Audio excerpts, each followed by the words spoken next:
السلام عليكم ورحمة الله وبركاته. قبل ما نبدأ كلام نصلي على خير الأنام. اللهم صل وسلم وبارك على سيدنا محمد وعلى آله وصحبه وسلم تسليما كثيرا. هنعمل مع بعض العيش الشامي بعجينة اقتصادية جدا جدا، ودي أنجح طريقة أنا جربتها لعمل العيش الشامي. هنعرف كمان سر التسوية عشان يطلع معاكي مظبوط كده، الطبقة اللي فوق قد الطبقة اللي تحت. تابعوا الفيديو للآخر وبإذن الله تكوني أستاذة في عمل العيش الشامي أو أي عيش عموما يعني. بس شايفين حلاوة العيش؟ بسم الله ما شاء الله، تحفة جدا جدا. يلا قومي شجعي كده واعملي حبة عيش في البيت وقولي رأيك في التعليقات. أول حاجة معايا نص كيلو من الدقيق متعدد الاستخدامات، نخلاه كويس بالشكل ده. احط عليه معلقة كبيرة خميرة ومعلقة كبيرة سكر ورشة ملح. في أسهل من كده؟ والله ما في أسهل من كده. هقلب المكونات دي كويس جدا في بعضها بالشكل ده. بعد كده هنزل بكوباية ونص من المية الدافية، لازم المية تكون دافية علشان ننشط الخميرة كويس.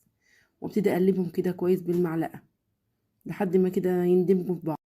هضيف كمان ربع كوبايه من الميه وابدا اعجن كويس جدا بالشكل ده. اجمالي الميه اللي اخدتها معايا العجينه كوبايتين الا ربع، ممكن ياخد اكتر او اقل على حسب نوع الدقيق. هضيف كمان معلقتين كبار من الزيت بالشكل ده، زيت نباتي عادي من بتاع الاكل بتاعنا. وابتدي اعجن كويس جدا جدا في العجينه. هاخدها كده على الرخامه قدامي وابدا اعجن فيها لحد ما تنعم معايا تماما. هتلاحظوا معايا كده ان العجينة طرية زيادة عن اللزوم، هي مش طرية ولا حاجة بالشكل ده. هي بتلزق بسيط كده، انا عايزاها كده بالسمك ده بالقوام بتاعها ده، بتلزق كده بسيط. هي العجينة الناجحة دي بتاعت العيش. ابتدي اعجن فيها كويس بالشكل ده اللي انتوا شايفينه، رايح جاي كده لحد ما تنعم معايا كويس جدا. طبعا علشان تاخدي عيش مظبوط معاكي من اهم نجاحه العجين. تعجني كده كويس في اي معجنات عموما تعجنيها كده كويس، تاخدي نتيجة مرضية ومظبوطة معاكي في الاخر. هعجنها حوالي 10 دقايق كده بالشكل ده. شايفين ان العجينة نعمت بس لسه بتلزق معايا ازاي في ايدي؟ هي بتلزق ليه؟ عشان ايدي فيها عجين، طول ما ايدي فيها عجين فالعجينة هتلزق في ايدي. هغسل ايدي كده كويس وابتدي اشوف العجينة بالشكل ده. عايزة اقول كمان على حاجة مهمة. عايزة اقول ان احنا لو نقدر نوفر اي حاجة نوفرها. مثلا نعمل عيش في البيت. انا لو مثلا هشتري العيش ده من بره، هشتري على الاقل خالص ب40 جنيه. 40 جنيه ناكل عيش بس في اليوم ب40 جنيه. وباقي التزاماتنا نعمل فيها ايه؟ طبعا طلبات العيال مش بتخلص. طبعا انا مش هحرمهم، بس هجيب لهم على قدر المستطاع يعني، مش هجيب لهم كل حاجه بيطلبوها. على قدر استطاعتي انا هجيب بس كده. فانا بقول لكم يعني اللي يقدر يوفر حاجه يوفرها. نرجع بقى لعجينتنا. هنا عجينتنا كانت اتعجنت وبقت ناعمه وجميله بالشكل ده. شايفين كمان قوامها حلو قوي ازاي؟ هنا بتلزق في ايدي بس بتفك، مش بتسيب عجين في ايدي بالشكل ده. دي العجينه الناجحه. هجيب كده مسحه زيت كده بسيطه من فوق ومن تحت كده واغطيها واسيبها تخمر. هسيبها زي نص ساعه. انا هيك هنا كنت رايحه اصلي الظهر كده، عجنتها والظهر اذن. صليت الظهر كده ورجعت لها بعد ما عملت شويه حاجات، لقيتها خمرت يعني، ما حسيتش بيها بصراحه. وده شكلها بعد ما خمرت. شايفين؟ بسم الله ما شاء الله. اديها بوكس كده في النص، افش الخمر بتاعها شويه. بعد كده اخدها على الرخامه، ابتدي اجزئها لكور صغيره. طبعا هرش الحاجه اللي هحط عليها كور العجين كده رشه دقيق. طبعا حجم الرغيف ده حاجه ترجع لك، عايزاه كبير عايزاه وسط عايزاه صغير، دي حاجه ترجع لك. انا كده هعمله وسط بالشكل ده. طبعا انت لو عملتيه صغير بيبقى شكله حلو قوي قوي قوي بعد التسويه. هو صغير، طبعا اي حاجه صغيره حلوه. ولازم تقفلي العجين كويس جدا من تحت علشان العيش بعد كده يقب وينفخ معاكي يبقى شكله جميل. لازم التقفيله اللي من تحت دي كويس جدا بالشكل ده. عايزه اقول لكم ان قد ايه العجينه ملمسها حلو قوي قوي. بتتشكل معايا بمنتهى السهوله، بتقفل على بعضها كده بمنتهى السهوله. بس كده هخلص كل كميه العجين اللي قدامي دي، كورها كده كويس. ولازم اقفلها كويس زي ما قلنا من تحت عشان العيش يبقى ناجح معاكي في الاخر. خلص الكميه دي كلها وبعدين نشوف هنعمل فيها ايه تاني مع بعض. هنا بعد ما خلاص كده كورت العجين كله بالشكل ده، هغطيه كده بكيس وعليه فوطه على طول. وهجيب كده رشه دي وابدا باول كره انا كورتها. شايفين ملمس العجينه حلوه قوي ازاي؟ هبدا بقى افردها على رشه دقيق من فوق ومن تحت بالشكل ده. عايزه اقول لكم انه بيتفرد معايا بمنتهى السهوله. العجينة متخمرة صح، عجينة مظبوطة من الآخر. هبدأ كده أديرها وأحركها من جميع الجهات عشان تتفرد بسمك موحد يعني من جميع الجوانب. وما ادوسش عليها في النص قوي، علشان لو دوست في النص مش هتقب معاكي بعد التسوية أثناء ما انت بتسوي. وده سمك الرغيف المناسب. طبعا أثناء ما أنا بفرد كده كنت جبت الترابيزة كده وفرشت عليها ملاية كده نظيفة أو قماشة، وأحط أرص عليها العيش جنب بعضه بالشكل ده.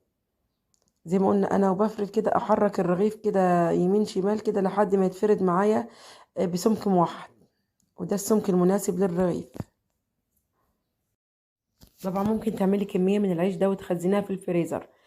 تخزنيها ازاي؟ تجيبي العيش بعد ما يستوي كده تبرديه كده كويس، بعد كده تكيسيه في اكياس وعلى الفريزر على طول. ما تسيبوش يبات خالص لا في التلاجة ولا بره التلاجة، عشان هيفرول معاكي مش هيبقى حلو خالص. ده نصيحة لأي عيش عموما يعني. لو عايزة تخزنيه بعد ما تسويه، بعد ما يبرد تماما وتكيسيه كده على الفريزر على طول. ما تسيبوش يبات بره التلاجة أو في التلاجة، على الفريزر على طول. طبعا العيش الشامي اللي احنا بنعمله ده بيبقى حلو قوي قوي في الحواوشي، جربوه ان شاء الله بإذن الله يعجبكم. بيبقى كمان حلو قوي جنب المشاوي. بيبقى حلو قوي بالجبنة. والله بيبقى تحفة كده، حتى لو أكلتيه كده بيبقى تحفة. هنا بس خلاص كده خلصنا فرد للعيش، فردناه كله. طبعا لازم زي ما قلنا نحط العيش على ملاية نظيفة او على قماشة، علشان نقدر نحركه بعد الخمر، يعني بعد ما يخمر كده نقدر نشيله بمنتهى السهولة الشكل ده.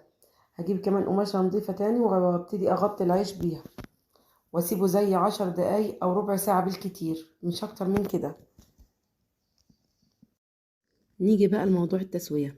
هنا جبت التصام معايا وقلبتها على وشها بالشكل ده. ممكن تجيبي صاجة الفرن الإضافية لو عندك، تقلبيها كده على وشها وتبتدي ترص عليها بالشكل ده. أهم حاجة أسيب التصام تسخن بالفرن، يسخنوا كده كويس علشان العيش ينجح معاكي. بعد ما سخنت التصام والفرن الفرن كده كويس والتصام سخنت جوه الفرن، ابتدي ارص العيش عليها بالشكل ده. واقفل الفرن كده لحد العيش ما يقب معايا وينفخ بالشكل ده وياخد سواه. شايفين طالع بسم الله ما شاء الله تحفة جدا. طبعا عايزه اقولك انك تشيل العيش بمنتهى السهوله، يعني شيليه كده بالراحه جدا. يعني ممكن لو ضفرك دخل فيه او صبعك كده دخل فيه مش هيقب معاكي اثناء التسويه.